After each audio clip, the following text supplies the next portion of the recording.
You wake up and for a few seconds everything feels normal, but then that weight descends on your chest, that feeling that something fundamentally is wrong, that you're just taking up space in this world without truly belonging.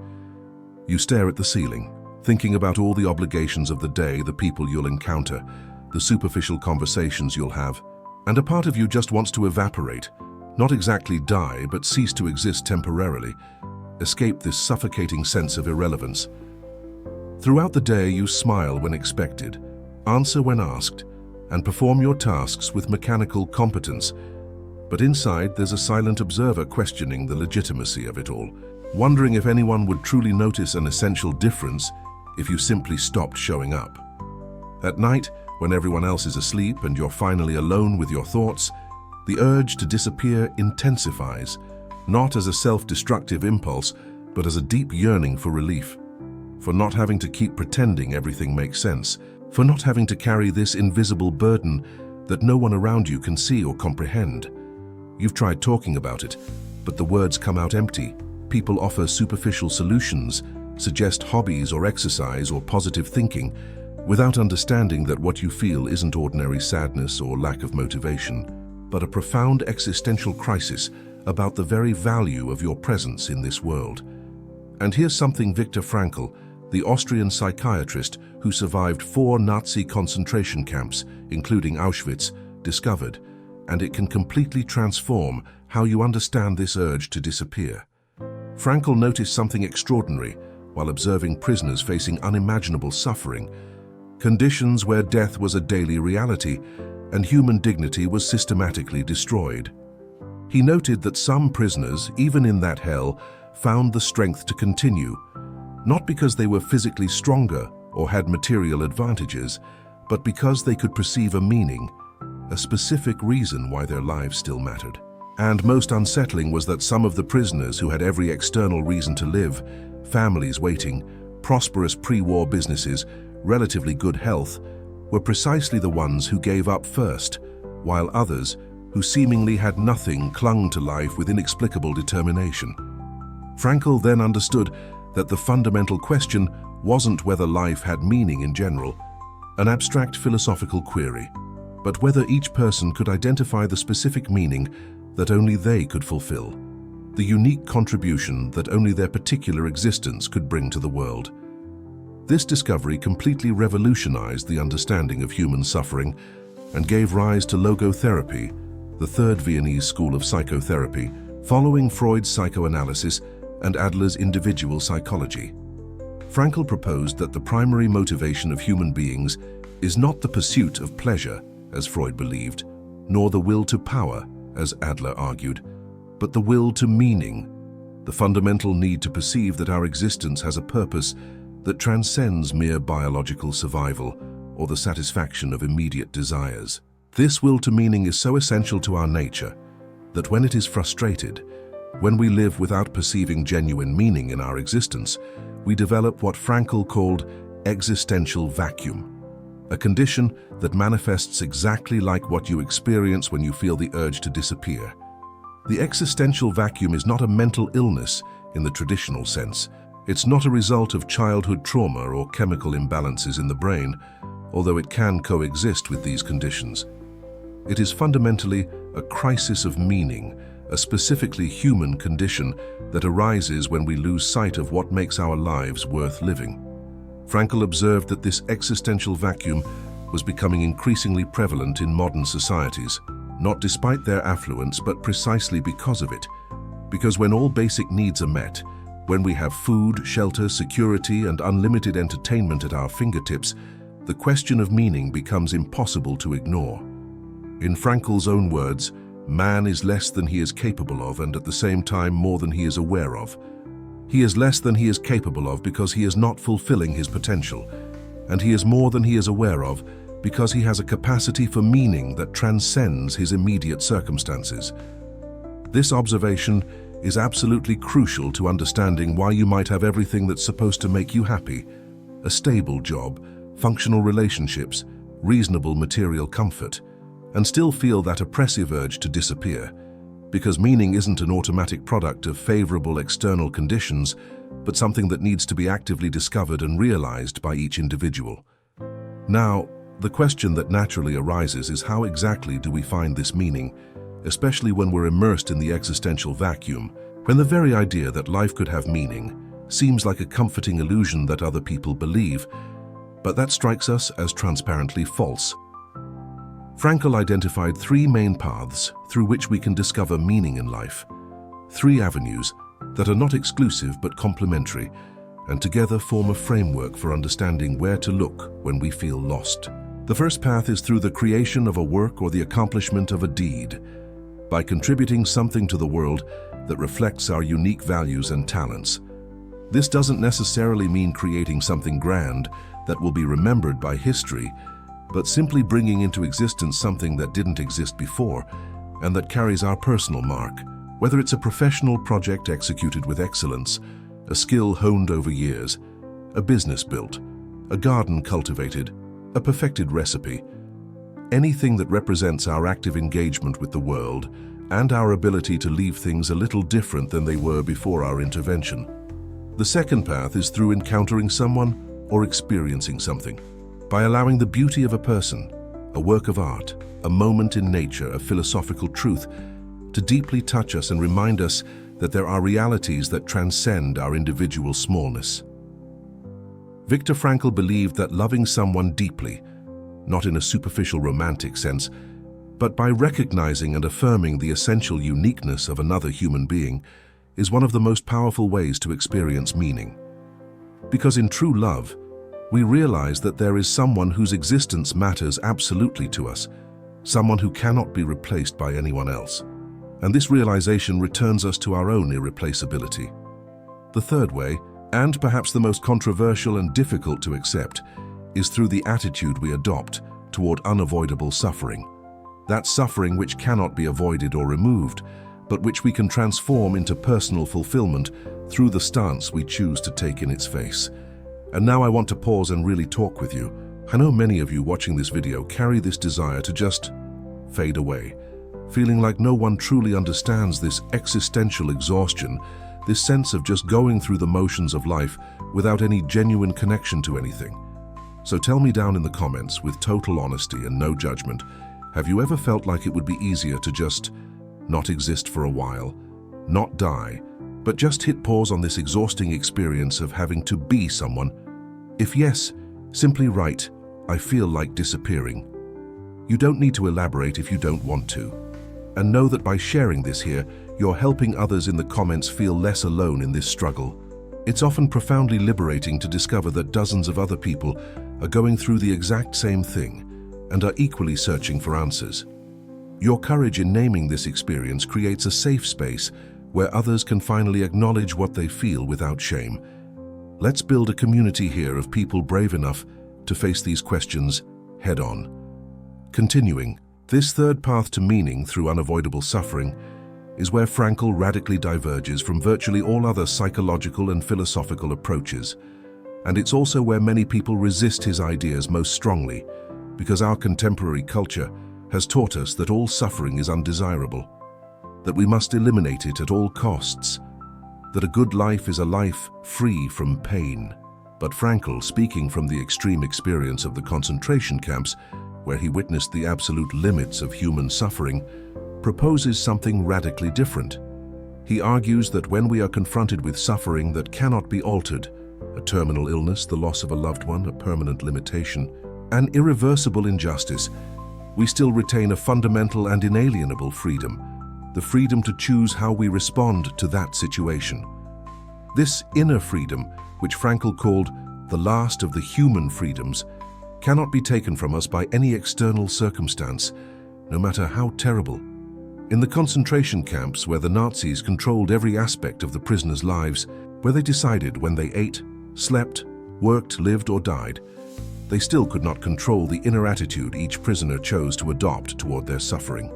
Some prisoners, reduced to living skeletons, managed to maintain an inner dignity, to share their last crust of bread with another prisoner, to offer words of encouragement, to choose not to become cruel or dishonest, despite all the cruelty and dishonesty around them. These acts of inner freedom, these seemingly small choices about who to be amidst absolute horror, were for Frankl the ultimate proof that our essential humanity resides not in the external circumstances we experience, but in the stance we choose to take toward them. But how does this relate to your desire to disappear, to this feeling that your existence is a purposeless burden? The connection is more direct than it might initially seem.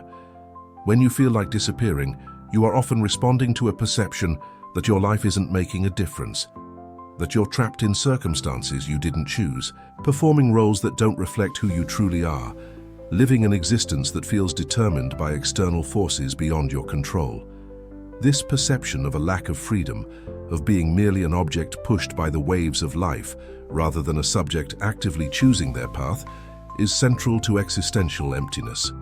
What Frankl offers us is a radical reconceptualization of human freedom, not as the absence of external limitations, because those limitations exist for everyone to varying degrees, but as the capacity to choose our response to those limitations. You may not have chosen to be born. You may not have chosen your family of origin, your genetic predispositions, many of the circumstances that have shaped your life thus far. But you can choose what to do with all of it. You can choose what meaning to assign to those experiences. You can choose what kind of person to become in response to them. This inner freedom doesn't eliminate suffering, but it transforms it from something meaningless into something that can be a bearer of meaning. Because through the way we choose to carry our suffering, through the attitude we adopt in its face, we express and develop our character, our deepest human essence. Frankl tells the story of one of his patients, an elderly doctor who was deeply depressed 2 years after the death of his wife, to whom he had been married for decades and whom he loved intensely. The doctor couldn't get over the loss and questioned whether life was worth living without her. Frankl then asked a simple but transformative question: what would have happened if you had died first and your wife had survived you? The doctor immediately replied, "Oh, for her, that would have been terrible. She would have suffered terribly." Frankl then said, "You see, you have spared her that suffering, but now you have to pay for it by surviving and mourning her." The doctor said nothing, shook Frankl's hand and left the office at peace. What happened there? Frankl didn't remove the doctor's suffering. He didn't minimize his pain. He didn't offer false hope that he'd feel better soon. Instead, he helped the doctor perceive a meaning in his suffering, to see that carrying that pain meant something important, that it was the price of having loved deeply and having spared the one he loved a more difficult fate. The doctor's suffering didn't diminish in intensity, but its quality changed. It ceased to be meaningless and became a bearer of meaning. And this transformation, without altering anything of the objective circumstances, was enough to restore the doctor's will to live. This is the core of logotherapy, not to eliminate suffering when it's impossible, but to help people find meaning even, or especially, amidst unavoidable hardship. Now, you might be thinking your situation is different, that you're not dealing with heroic suffering in concentration camps or the tragic loss of a great love, but simply with the dull, persistent feeling that nothing really matters, that you could keep living but don't see why you should bother. And here's where Frankl offers another crucial insight. Existential emptiness often arises not because our lives objectively lack meaning, but because we're not asking the right questions about meaning. The question most people ask, consciously or unconsciously, is, what's the meaning of life? Or what can life offer me? Frankl completely inverts this question. He argues we shouldn't ask what we expect from life, but rather what life expects from us. Life is constantly posing specific questions to us through the concrete situations we face, through the people we meet, through the challenges that arise, and our task isn't to find an abstract, universal answer about the meaning of existence, but to respond concretely to the specific demands each moment presents. This inversion is absolutely transformative because it completely shifts our existential stance from passive to active, from spectators waiting for life to give us something, to responsible agents answering what life asks of us. You don't need to discover some grand, transcendent purpose that justifies your entire existence once and for all. You just need to identify what this specific moment, this particular situation, this person in front of you is asking you to do or be. This understanding leads us to one of Frankl's most important and least understood concepts: existential responsibility. For Frankl, being human essentially means being responsible, being capable of responding to the questions life poses to us, being the one who can and must give answers through their choices and actions. This responsibility isn't an additional burden, but the very structure that makes life meaningful. Because we can only find meaning in that for which we are responsible, in that which genuinely depends on our choices. When you feel like disappearing, you are often trying to escape not life itself, but this responsibility, this burden of having to choose, of having to decide who to be and what to do, of having to constantly respond to the demands of existence. And paradoxically, it is precisely this attempt to flee responsibility that deepens existential emptiness, because by refusing our responsibility, we also forfeit the possibility of finding meaning. Frankl insisted that each person is absolutely unique and irreplaceable, that the opportunities for meaning life offers you are opportunities only you can fulfill, that there is something only you can do or be, and that this uniqueness carries with it a corresponding responsibility. If you disappear, if you refuse to respond to what life asks of you, these unique opportunities for meaning will vanish with you, irreversibly lost forever. But Frankl also recognized that this responsibility can be overwhelming, especially when we're in the midst of existential emptiness, when we can barely get out of bed in the morning, let alone take responsibility for our existence and the unique opportunities for meaning that only we can realize. This is where his specific therapeutic techniques, developed over decades of clinical practice, become practical and relevant. One of the most well-known techniques is paradoxical intention, a counterintuitive method for dealing with anxieties and obsessions that function through a mechanism of hyper-reflection, where a person becomes so focused on a symptom or fear that they end up perpetuating exactly what they dread. For example, someone with insomnia who desperately tries to sleep becomes so anxious about not being able to sleep that this very anxiety prevents sleep. Paradoxical intention involves instructing the person to do the exact opposite, to intentionally try to stay awake. And paradoxically, this shift in intention often allows sleep to come naturally because it removes the hyper-reflective anxiety. But beyond this specific technique, Frankl developed something more fundamental: de-reflection, which involves directing a person's attention away from themselves towards something or someone in the world, towards a meaning to be fulfilled or a person to be encountered. He observed that many psychological problems are exacerbated by an excessive focus on oneself, a hyper-reflection on symptoms, feelings, internal states, and that healing often comes not from more self-analysis, but from a fundamental reorientation of attention towards something beyond the self. This last idea connects directly with what Frankl called self-transcendence, the specifically human capacity to go beyond oneself, to direct oneself towards something or someone other than one's own ego. For Frankl, self-transcendence is not an optional extra that a few exceptional humans choose, but the very structure of human existence, the way our consciousness functions when it's healthy. We are always consciousness of something, always directed towards something in the world, always in relation with something or someone outside ourselves. When this basic structure is disrupted, when we turn excessively inward, when we become the sole object of our own attention, we develop problems that Frankl identified as specifically modern: obsession with self-realization, endless pursuit of self-knowledge, hyper-reflection on feelings and internal states. The paradox Frankl identified is that the more we directly seek our own happiness, self-realization, or meaning, the less likely we are to find them, because these things cannot be pursued directly, but arise as side effects of dedicating ourselves to something larger than ourselves. Happiness, Frankl said, must happen. It cannot be chased. Self-realization cannot be the goal, but can only occur as an unintended effect of self-transcendence. When you direct all your energy and attention inward, constantly asking if you are happy, if you are fulfilled, if your life has meaning, you create the very conditions that prevent these things from arising. But when you forget yourself in dedication to a cause, in love for a person, in engagement with meaningful work, Then paradoxically, you find what direct pursuit made impossible. If these ideas are resonating with you, if you feel like you've finally found someone who understands this desperate search for genuine meaning in the midst of emptiness, subscribe to this channel.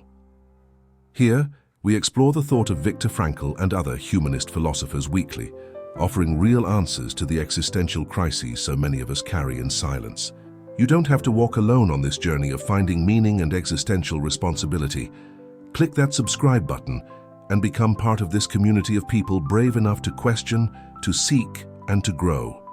People who recognize that an examined life, even if it's painful, is infinitely more authentic than an existence lived on autopilot.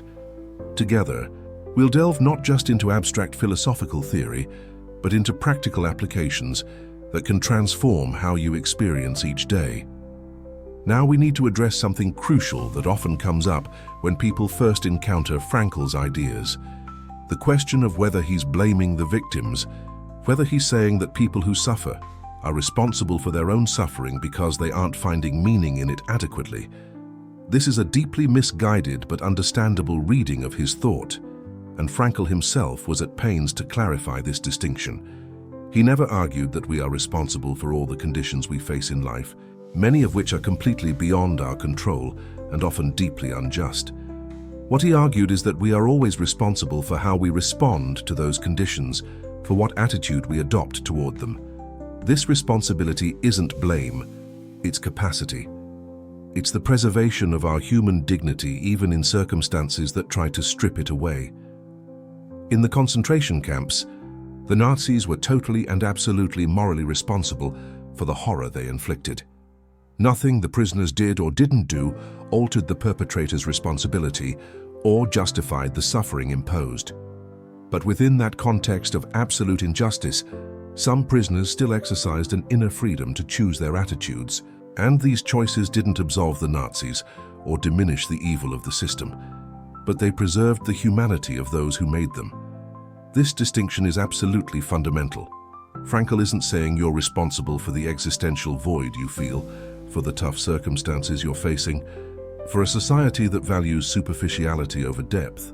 But he is saying that you are capable of choosing how to respond to all of it, and that capacity for choice is simultaneously your burden and your dignity. The will to disappear, then, can be understood in a new light through these ideas of Frankl. It's not simply a symptom of depression that needs to be medicated out of existence, though medication can be helpful when there's a significant biological component. It's not simply the result of past traumas that need to be processed therapeutically, though processing trauma can be an important part of healing. It is, fundamentally, a sign of existential emptiness, an indicator that you are living a life that doesn't express your deepest values.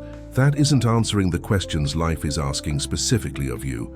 That isn't utilizing your unique capacities to fulfill the meanings only you can fulfill. The will to disappear is, paradoxically, a sign that some deep part of you recognizes that the way you're living isn't authentic, isn't truly yours, and would rather not exist than continue existing in this alienated way. Understood this way, that will isn't your enemy but your ally.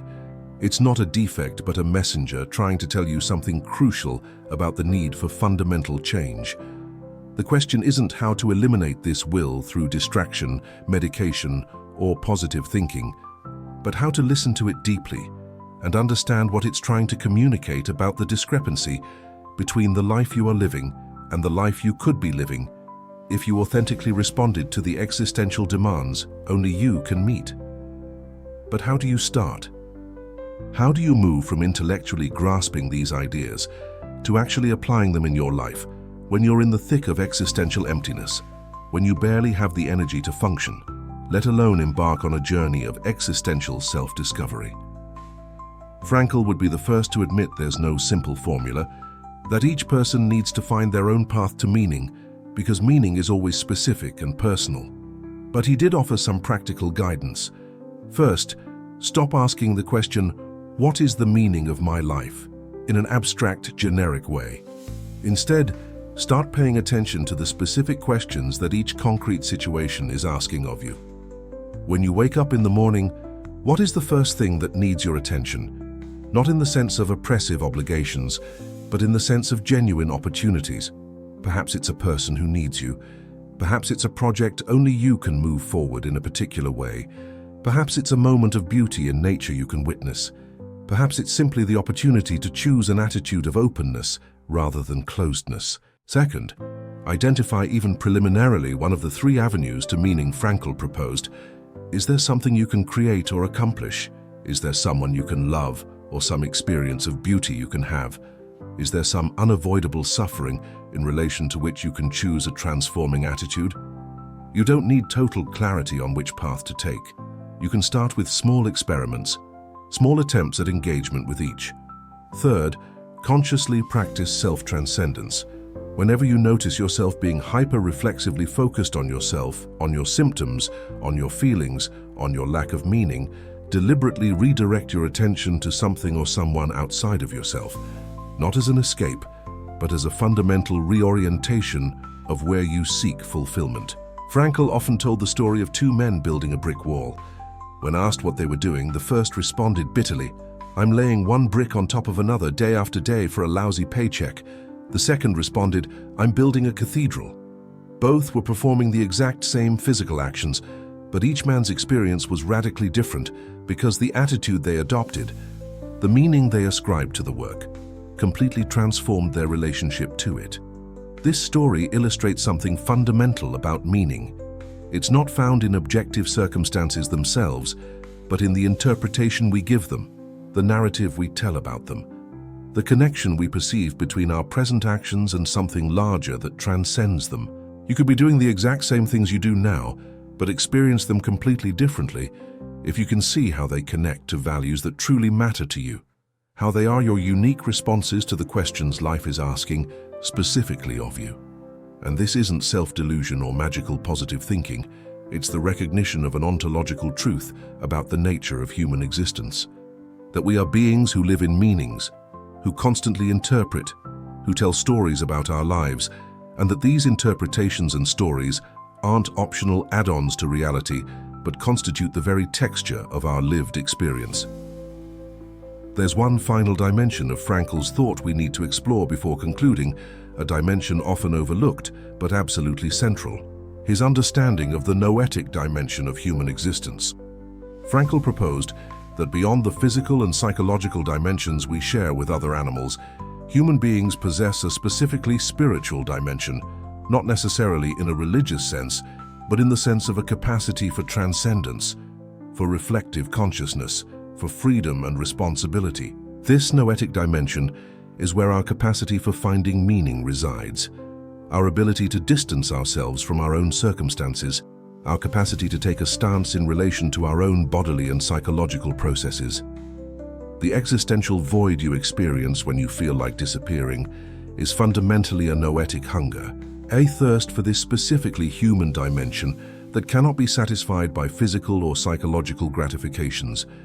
You can have all your bodily needs met, all your psychological desires attended to, and still feel a profound emptiness because the noetic dimension isn't being nourished, because you aren't exercising your uniquely human capacities for finding and realizing meaning. This understanding is crucial because it means the solution to existential emptiness will not come from more comfort, more pleasure, more security, more entertainment, more of anything that caters to the physical and psychological dimensions, but can only come from engagement with the noetic dimension, with questions of meaning, value, responsibility, transcendence. So, we return to the original question. If you feel like disappearing, what does that mean? In light of all we've explored, we can now offer a Franklian answer. It means some deep part of you recognizes that you are living below your existential potential, that you are squandering unique opportunities for meaning that only you can fulfill, that you are evading the fundamental responsibility to respond authentically to the questions life is asking specifically of you. The will to disappear isn't a defect or a weakness, but a testament to your humanity, to the noetic dimension within you that refuses to accept an empty existence as sufficient, that insists there must be more, that protests the betrayal of your own possibilities. This will, paradoxically, contains within itself the seed of its transformation, because recognizing that the way you are living isn't enough is the first step toward living differently. Frankl would say, you shouldn't try to eliminate this will, but to listen to it, to understand it, to let it guide you toward changes that honor your existential uniqueness.